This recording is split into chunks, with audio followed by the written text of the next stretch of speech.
उत्तर प्रदेश का सहारनपुर जिला अपनी ऐतिहासिक धरोहरों के लिए जाना जाता है। गंगोह क्षेत्र के गांव लखनौती में स्थित लगभग 500 साल पुराना मुगलकालीन किला, जिसे भूल भुलैया के नाम से भी जाना जाता है, अब प्रशासनिक कार्रवाई के बाद कब्जा मुक्त हो गया है। लखनौती का पुराना नाम लक्ष्मणावती बताया जाता है। ये क्षेत्र यमुना नदी के किनारे होने के कारण प्राचीन समय से ही सामरिक दृष्टि से भी काफी अहम रहा है।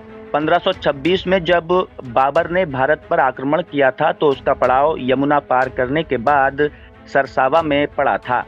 इब्राहिम लोदी से युद्ध के लिए उसकी सेना का एक हिस्सा लखनौती होकर गुजरा था। यही वजह है कि इतिहासकार इस स्थान को खास महत्व देते हैं। किले को लेकर मुगल और पठान दोनों अपना अपना दावा करते हैं। 1857 की क्रांति के दौरान यहाँ पर कई स्वतंत्रता सेनानी आकर ठहरे, जबकि लंबे समय तक अंग्रेज अफसरों ने भी इसमें डेरा डाला।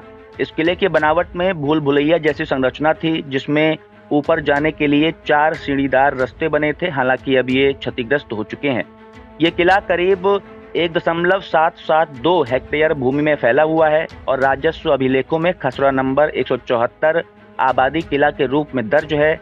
जमींदारी खात्मे से पहले इस पर ANW पाल का नाम दर्ज था। बाद में इसे सरकारी संपत्ति घोषित कर दिया गया। करीब 50 सालों से यहाँ पर स्थानीय लोग रह रहे थे। नोटिस की समय सीमा पूरी होते ही SDM नकुड़ सुरेंद्र कुमार ने पुलिस और राजस्व टीम के साथ पैमाइश कराकर लगभग 26 बीघा जमीन कब्जा मुक्त कराई। हालांकि करीब 500 वर्ग मीटर जमीन पर अभी भी रिहायशी कब्जा बना हुआ है।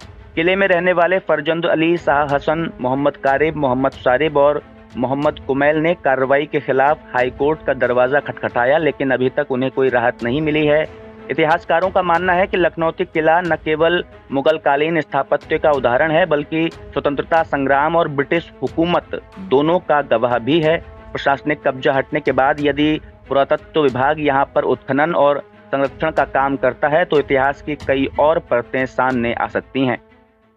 इसमें गंगोह थाना क्षेत्र में लखनौती जो गांव है, वहाँ पर एक बहुत ही पुराना किला, जो ब्रिटिश कालीन किला है, वो वहाँ पर था।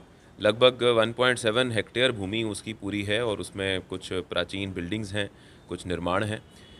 लंबे समय से इस पर कतिपय व्यक्तियों का अवैध अध्यासन था, जिसके संबंध में राजस्व संहिता के अंतर्गत एक मुकदमा कायम किया गया था, जो 2022 में जिसका निस्तारण हमारे SDM न्यायालय से हुआ। लेकिन उसके बाद ये जिला जज न्यायालय में इसकी अपील फाइल की गई। 2025 अगस्त माह में हम लोगों ने ये केस जिला जज न्यायालय से जीता और इसका तत्काल कब्जा जो है वो तहसील प्रशासन द्वारा प्राप्त कर लिया गया है। और इसमें जो पूरा लैंड है उस पर वहाँ पर चिन्हांकन कर दिया गया है, उसकी पैमाइश करा ली गई है और बोर्ड लगाया गया है।